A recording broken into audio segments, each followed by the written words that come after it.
Siphinde-ke sikwamukelela kwichaneli yakho-ke emnandi kakhulu la esuke sibhekela khona-ke amaphupho. Sixolise ngokuthatha isikhathi ukuze sinifakele amaphupho ngenxa yebhizi esibhekene nawo kuleli sayidi. Namhlanje siphathele-ke iphupho elikhuluma ngomlilo. Ukuphupha-ke umlilo nje kusho-ke izindlela ezahlukene-ke.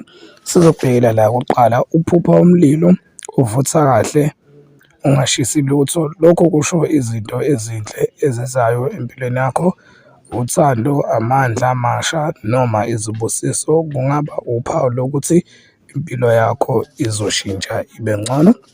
Kanti-ke ungakhohlwa-ke ukusubscribe-a nokulike-a nokushera la kwichaneli yethu-ke emnandi kakhulu, ushaye-ke ne-notification ukuze sizophinde sikwazi-ke ukukufakela-ke amanye amaphupho-ke nanoma ngabe liphi-ke iphupho esobe si-upload-a kube lula ukuthi nawe-ke ufinyelele kulona.